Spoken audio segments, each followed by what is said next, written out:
Hey, there's so much going on. I have brought on a top investigative journalist to help us understand specifically what's going on in Joe Biden's head. Why is the country being overrun? And what can we do to stop that? To help me understand things better, I have Todd Bensman with me. Todd, thank you so much for joining me today. Great to be here. Thank you for having me.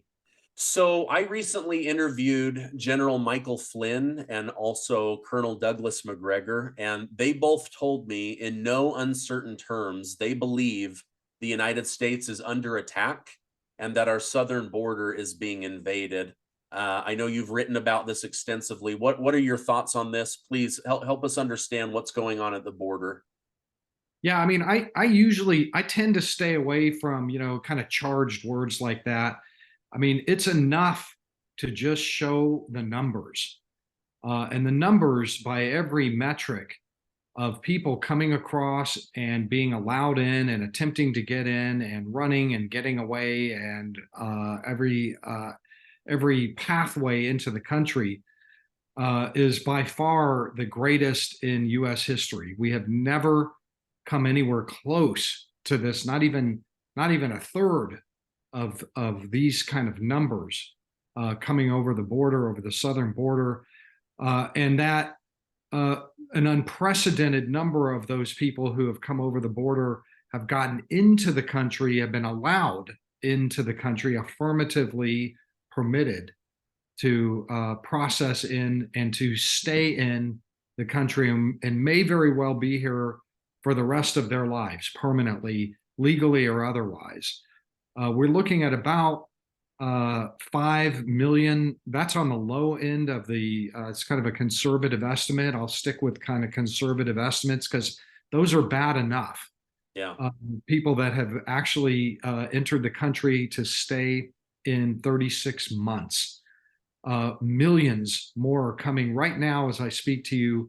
We're seeing daily numbers that are just, you didn't think you could break the last records, but we just keep breaking and smashing every single record on the book in every possible category. That is overrun, in my opinion. Yeah, they're overrunning the border. They're overrunning the system. I mean, look at New York right now. They're literally saying, okay, we now have to get rid of police. So I guess the defund the police is working. I didn't think it would come that way, but they're getting rid of a bunch of police. They're going to delay billions of dollars in infrastructure repair, and now they're also taking money away from the school systems so that they can put illegal aliens or illegal immigrants, whatever you want to say, up in these posh hotels, 3 meals a day, cell phones, monthly checks higher than some people get on Social Security. I mean, when you talk about overrun, are you also talking about just this major influx on the United States social safety net programs? Absolutely. There's no aspect of American civil society that will not be permanently transformed by this. This is transformative, what we are going through. Let nobody say that this is just something that just happens and we've been lived through this before. This is something that we've kind of have to accept. We have never been through anything like this before. Not even Ellis Island can compare to this in terms of the rate of incoming. And there's at least another year of it to go under the administration. These are policy driven. There's no incompetence here. It's done on purpose. The numbers of people that are coming in, that will be coming in the final year of the Biden term, will absolutely dwarf the numbers that dwarfed the numbers last year, that dwarfed the numbers of the year before. And it's just transformative. You can't have millions and millions of needy people enter your country too fast, like they have now in such volumes. And we're not going to let them sleep in the streets. It's bad politics for everybody. We're not going to let them starve or go without medical attention or not be in our public schools. And all of that is going to cost, and it's going to cost big, and it already is.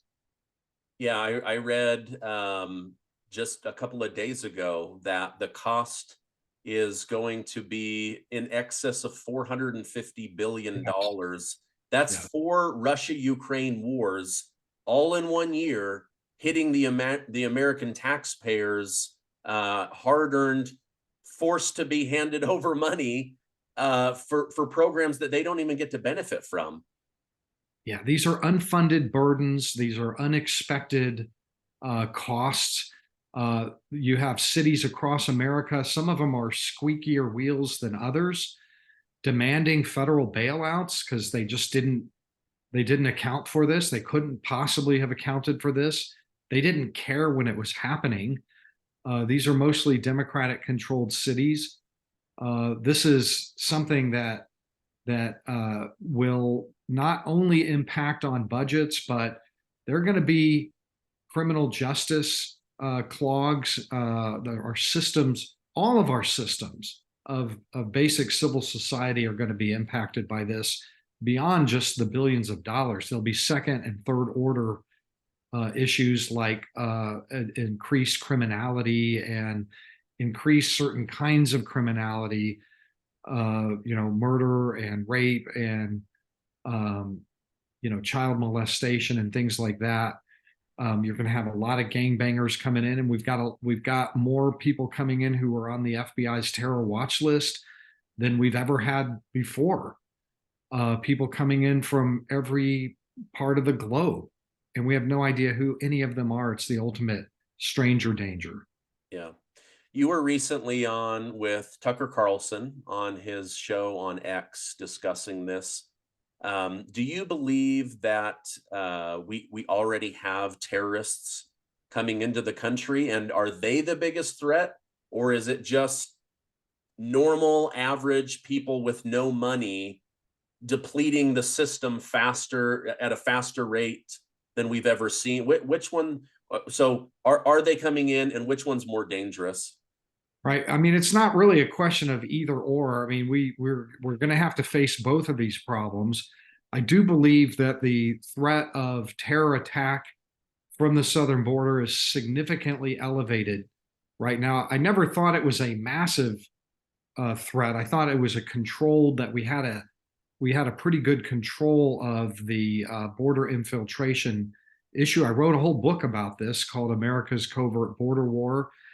And in it, I attribute the fact that we had not had a terror attack from the southern border since 9/11, since before 9/11, or even the northern border, in part because of these really effective counterterrorism programs that were put into play after 2004 and on. But that's when we had 3,000 or 4,000 people from terror countries crossing the border in a year. Last year alone, it looks like we had close to 100,000. So the counterterrorism programs were in place, there's no possible way for them to absorb those kind of numbers. It's collapsed. They're not doing the programs anymore. And so I think the threat of that is elevated. But then you're also just going to have a lot of regular violent criminality, people that we've deported from after serving their prison terms are coming back in large numbers. People who have been convicted in other countries are coming over because they can. It's vulnerable. There's nobody blocking or guarding the southern border, not anywhere near like they used to. So I think that I'm not trying to say the sky's falling here, but Yeah. kind of the sky's a little bit falling. I mean, we just haven't lived through anything like this yet. Yeah. Oh my gosh. Um, do you think the right move? Well, let me say this. Last week, FBI Director Christopher Wray was, publicly said in a Senate hearing that he believes that there's going to be attacks on native soil, on American soil. He's worried about the terrorists coming in. Is the right move to start putting the military on the border, or how do we? Again, you're saying this is fully a policy issue. Yes, it's fully a policy issue. I get that, countries, origin countries are not as great to live in as the United States. That's always been the case. For decades and decades, that's been the case. And I get that people that they want to come here and work because we have jobs and they can make money here. Those are steady state issues. The thing that is different, the thing that changed, the toggle that changed, if you talk to them, which I do, I've interviewed thousands of immigrants over the last few years. And when you talk to them, they tell you, and I ask, why are you coming and why are you coming now at this particular time? And they'll tell you without hesitation, because they're letting us in. It's just that simple. When you're an immigrant at home in your home village and you're like, I wish I could go to the United States. I've always wanted to go to the United States, but it's going to cost you $10,000 in smuggling money. You're not going to gamble that money unless you have a high probability of entering the country successfully and staying. It's just that simple. There's nothing complicated. There's no complicated hypothesis or calculus about that. When Trump was in office, he had policies in place that said, if you spend that 10 grand, there's a pretty god darn good chance that you're going to end up back in Mexico, waiting there for your asylum claim, not inside the country. So they stayed home. When Biden entered office, he pretty much said, everybody who reaches the border, if you're in a family group or unaccompanied minor or pregnant or whatever, we're going to let you in. You're going to get in. And now you're laying that 10,000 down and you're going to earn many multiples of it. And that's what's going on here. You're getting in, you're spending the money, you're getting in, and so you're spending the money more.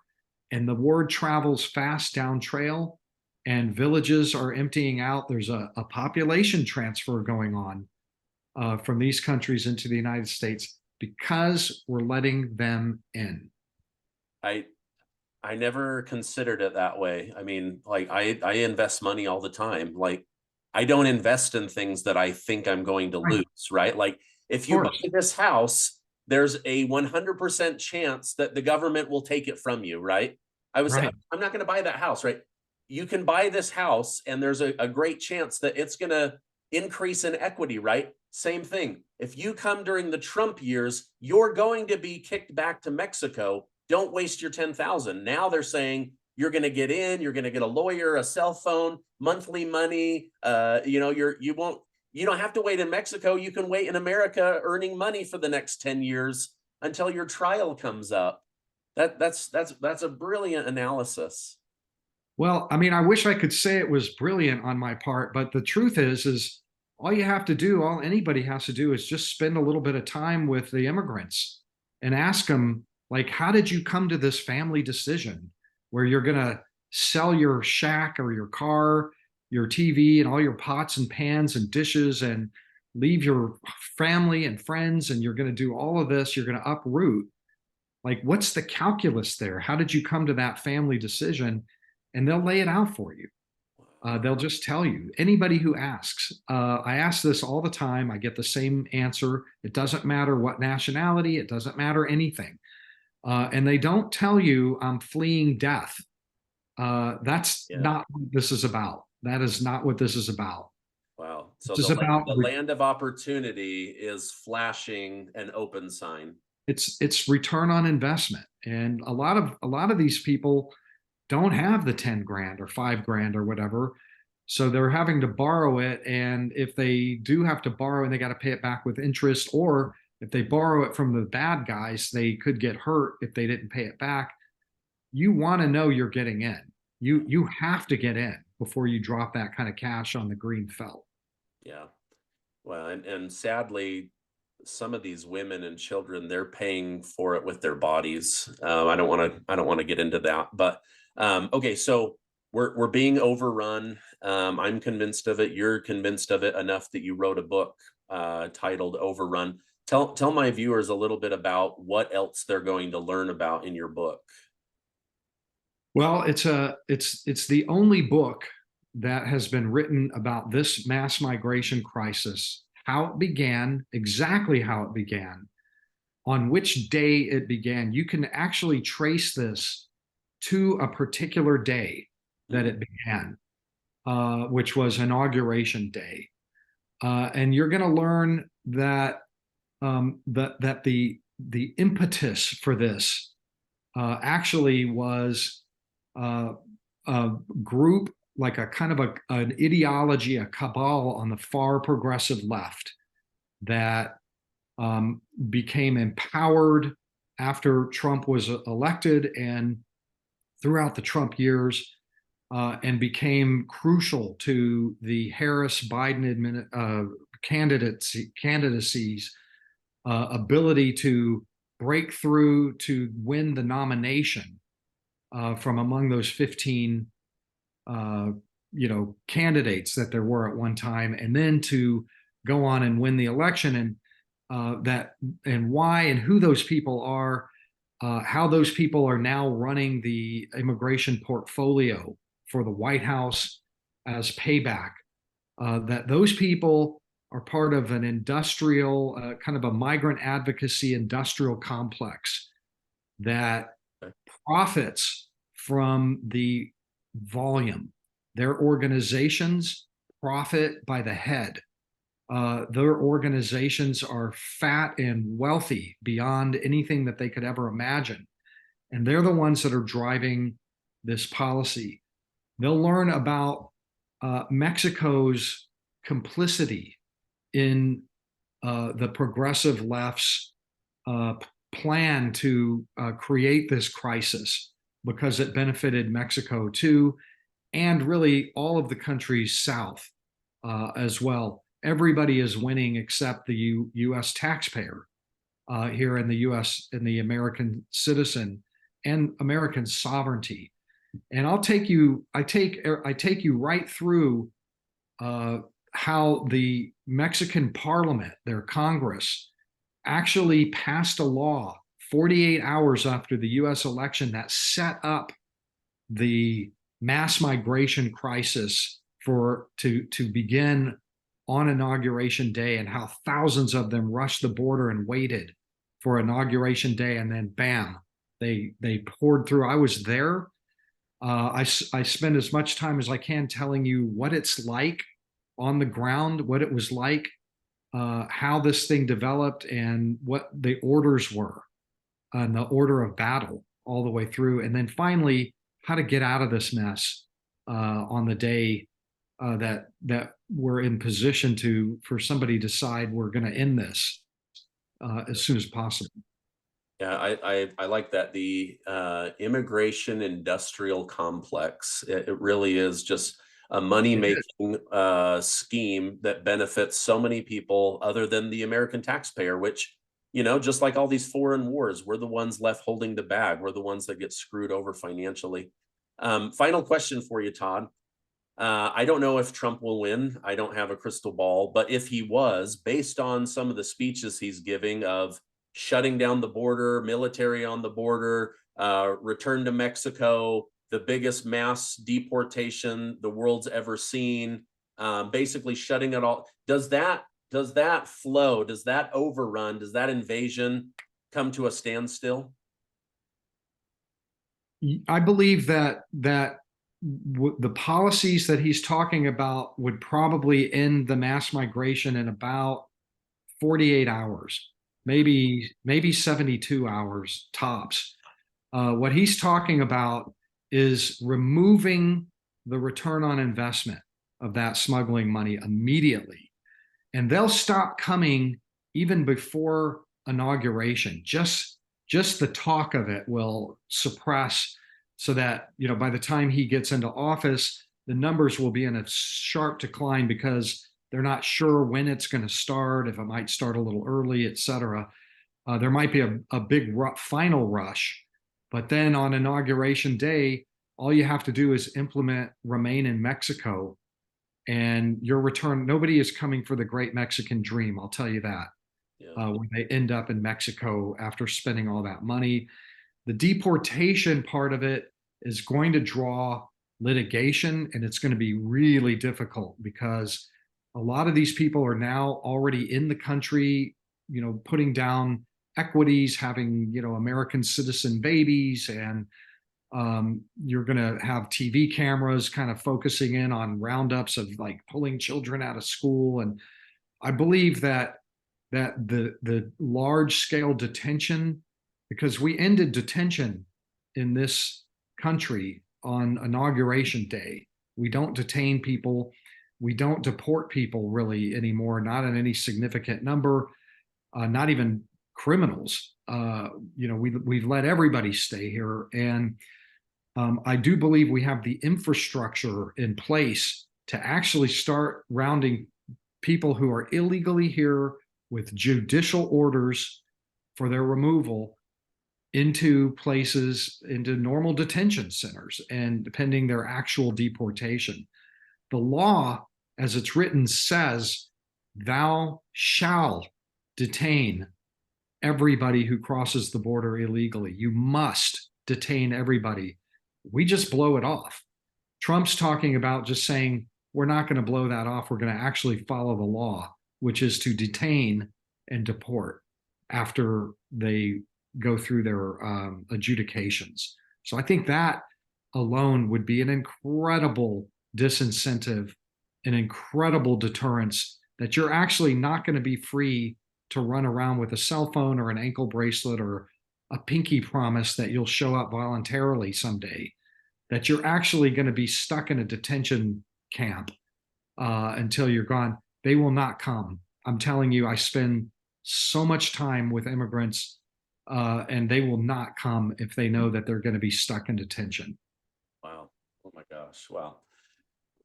This has been very, very insightful. Todd Bensman, if people want to continue to follow you and your work and get your book, what's the best way to do that? Sure. Well, first of all, the book is called Overrun. It's available anywhere books are sold, at bookstores and on Amazon, and there's even an audio version of it. I'm on X, Bensman Todd at X. I'm also at Getter. I've got an account there, very active, and Truth Social. My website is toddbensman.com. I write for a lot of different publications, but I put them all right there so you could just see everything in one place. My employer is the Center for Immigration Studies, CIS.org. They're the ones footing the bill for all of my travel all over the Central America and Mexico and the border. And I just want to praise them for supporting my field work the way they have. Yeah, that's great. Well, I'll put all of that down in the show notes and in the pinned comment. But again, thank you so much for coming on. Thank you for your hard work. Thank you for Overrun, and I hope you have a great rest of your day. Thank you for having me. I appreciate it.